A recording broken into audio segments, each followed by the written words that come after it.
ಮಾಜಿ ಸಚಿವ ಕೆಎನ್ ರಾಜಣ್ಣ ಪುತ್ರ ರಾಜೇಂದ್ರ ಬಿಜೆಪಿ ನಾಯಕರನ್ನ ಭೇಟಿ ಮಾಡಿ ಕುತೂಹಲ ಮೂಡಿಸಿದ್ದಾರೆ. ಕೇಂದ್ರ ಸಚಿವ ಪ್ರಹ್ಲಾದ್ ಜೋಶಿ ಅವರನ್ನ ಭೇಟಿಯಾಗಿದ್ದಾರೆ. ಎಂಎಲ್ಸಿ ರಾಜೇಂದ್ರ ನಿನ್ನೆಯಷ್ಟೇ ಕೇಂದ್ರ ಸಚಿವ ಸೋಮಣ್ಣ ಅವರನ್ನ ಭೇಟಿಯಾಗಿದ್ರು. ಇವತ್ತು ಪ್ರಹ್ಲಾದ್ ಜೋಶಿ ಅವರನ್ನ ಭೇಟಿಯಾಗಿದ್ದಾರೆ. ಅವರ ಈ ಭೇಟಿ ಸಾಕಷ್ಟು ಕುತೂಹಲಕ್ಕೆ ಕಾರಣ ಆಗ್ತಾ ಇದೆ. ಸಿಎಂ ಕುರ್ಚಿಗಾಗಿ ಸಿಎಂ ಡಿಸಿಎಂ ಪೈಪೋಟಿಯ ನಡುವೆಯೇ ಇದು ಅಚ್ಚರಿಯ ನಡೆ. ಬಿಜೆಪಿ ನಾಯಕರ ಜೊತೆ ರಾಜೇಂದ್ರ ಅವರ ಮಾತುಕತೆ ಯಾಕೆ ಅನ್ನುವಂಥ ಚರ್ಚೆ. ದೆಹಲಿಯಲ್ಲೇ ಬೀಡು ಬಿಟ್ಟಿದ್ದಾರೆ ಎಂಎಲ್ಸಿ ರಾಜೇಂದ್ರ. ಸರಣಿ ಭೇಟಿಯನ್ನ ಮಾಡ್ತಿದ್ದಾರೆ. ಈ ಹಿಂದೆ ನವೆಂಬರ್ 2ನೇ ವಾರದಲ್ಲಿ ಅಮಿತ್ ಶಾ ಅವರನ್ನ ಕೂಡ ಭೇಟಿಯಾಗಿದ್ರು. ಕ್ರಿಪ್ಕೋದ ಸಭೆಯಲ್ಲಿ ಆ ಚುನಾವಣೆಯ ಸಂದರ್ಭದಲ್ಲಿ ಅಮಿತ್ ಶಾ ಅವರನ್ನ ಭೇಟಿಯಾಗಿದ್ರು. ಅಮಿತ್ ಶಾ ಅವರನ್ನ ಭೇಟಿ ಮಾಡಿ ಮಾತುಕತೆಯನ್ನ ನಡೆಸಿದ್ರು. ಆ ಭೇಟಿಯೂ ಕೂಡ ಕುತೂಹಲಕ್ಕೆ ಕಾರಣ ಆಗಿತ್ತು. ಖುದ್ದು ರಾಜೇಂದ್ರ ಅವರು ಆ ನಂತರದಲ್ಲಿ ಆ ಬಗ್ಗೆ ಪ್ರತಿಕ್ರಿಯೆ ಕೊಟ್ಟಾಗ ಒಂದೆರಡು ನಿಮಿಷಗಳ ಕಾಲ ರಾಜ್ಯ ರಾಜಕೀಯದ ಬಗ್ಗೆಯೂ ಅಮಿತ್ ಶಾ ನನ್ನ ಜೊತೆ ಮಾತನಾಡಿದ್ರು ಅನ್ನುವುದನ್ನ ಅವರೇ ಬಹಿರಂಗಪಡಿಸಿದ್ರು.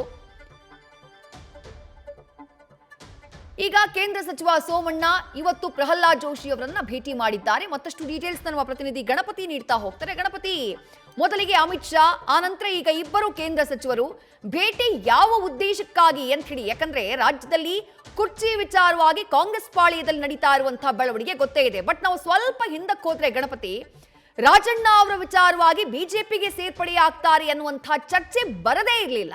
ಆ ಕಾರಣಕ್ಕಾಗಿ ರಾಜೇಂದ್ರ ಅವರ ಈ ಭೇಟಿ ಸಾಕಷ್ಟು ಕುತೂಹಲವನ್ನ ಕೆರಳಿಸ್ತಾ ಇದೆ. ಗಣಪತಿ, ವಿಜಯ, ಖಂಡಿತ ನೋಡಿ, ರಾಜ್ಯ ರಾಜಕೀಯದಲ್ಲಿ ಯಾವುದನ್ನ ಆಗಲ್ಲ ಅನ್ನೋದೇ ಏನ್ ಚರ್ಚೆ ಆಗುತ್ತೋ ಅದು ಖಂಡಿತವಾಗಿ ಕೂಡ ಹಾಗೆ ಆಗುತ್ತೆ. ಒಂದಷ್ಟು ಬದಲಾವಣೆಗಳಿರ್ಬೋದು. ಯಾಕಂತಂದ್ರೆ ಕಾಂಗ್ರೆಸ್ನಿಂದ ಬಿಜೆಪಿ ಹೋಗುವಂತ ಸಾಧ್ಯತೆ ಹೆಚ್ಚಾಗಿರುತ್ತೆ. ಹಾಗೆ ಅದೇ ರೀತಿ ಬಿಜೆಪಿಯಿಂದ ಕಾಂಗ್ರೆಸ್ಗೂ ಕೂಡ ಬರುವಂತ ಸಾಧ್ಯತೆಗಳು ಹೆಚ್ಚಿರುತ್ತೆ. ಈಗ ಸಂದರ್ಭ ಎಂತದ್ದು ನೋಡಿ, ಕಳೆದ ಒಂದೆರಡು ತಿಂಗಳ ಹಿಂದೆ ರಾಜಣ್ಣ ಅವರು ತಮ್ಮ ಸಚಿವ ಸ್ಥಾನಕ್ಕೆ ರಾಜೀನಾಮೆಯನ್ನ ಕೊಡ್ತಾರೆ.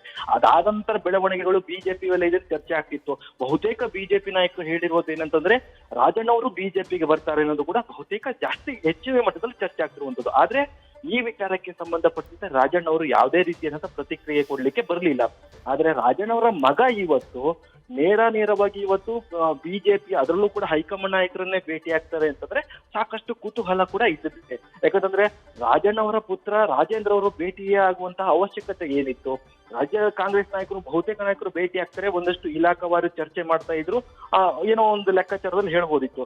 ಆದ್ರೆ ರಾಜೇಂದ್ರ ಅವರ ಭೇಟಿ ಬಹಳಷ್ಟು ಕುತೂಹಲ ಇರೋದು ಏನಕ್ಕೆ ಅನ್ನೋದು ಕೂಡ ಈಗಾಗಲೇ ರಾಜ್ಯ ಬಿಜೆಪಿ ನಾಯಕರ ಜೊತೆಗೆ ರಾಜ್ಯ ಕಾಂಗ್ರೆಸ್ ನಾಯಕರಿಗೂ ಕೂಡ ಅಚ್ಚರಿಯನ್ನ ಮೂಡಿಸ್ತಾ ಇರುವಂತದ್ದು. ಒಂದು ಪುಷ್ಟಿ ಏನು ಅಂತಂದ್ರೆ, ಕಳೆದ ಒಂದೆರಡು ತಿಂಗಳ ಹಿಂದೆ ರಾಜಣ್ಣ ಅವರ ಒಂದು ಏನು ಬಿಜೆಪಿ ಬರುವಂತಹ ಸಾಧ್ಯತೆಗಳು ಹೆಚ್ಚಿದೆ ಅನ್ನೋದು ಏನ್ ಚರ್ಚೆ ಇತ್ತು, ಅದಕ್ಕೇನಾದ್ರೂ ಕೂಡ ಈ ಮುನ್ನುಡಿ ಬರೀತಾ ಅನ್ನೋದು ಕೂಡ ಒಂದು ಲೆವೆಲ್ ಚರ್ಚೆ ಆಗ್ಬೇಕಾದ್ರೆ, ಜೊತೆಗೆ ಯಾವುದೇ ಇಲಾಖೆಯವರು ಚರ್ಚೆ ಹೊತ್ಕೊಂಡು ಈಗಾಗಲೇ ರಾಜೇಂದ್ರ ಹೋಗಕ್ ಸಾಧ್ಯನೇ ಇಲ್ಲ. ಅಮಿತ್ ಶಾ ಅವ್ರನ್ನ ಭೇಟಿ ಆಗ್ತಾರೆ. ಅದಾದ ನಂತರ ನಿನ್ನೆ ಸೋಮಣ್ಣ ಅವರನ್ನು ಕೂಡ ಭೇಟಿಯಾದ್ರು.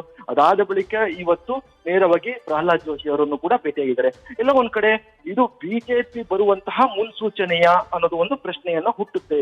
ವಿದ್ಯಾ, ಥ್ಯಾಂಕ್ ಯು ಗಣಪತಿ ತಮ್ಮೆಲ್ಲ ಡೀಟೇಲ್ಸ್ಗೆ.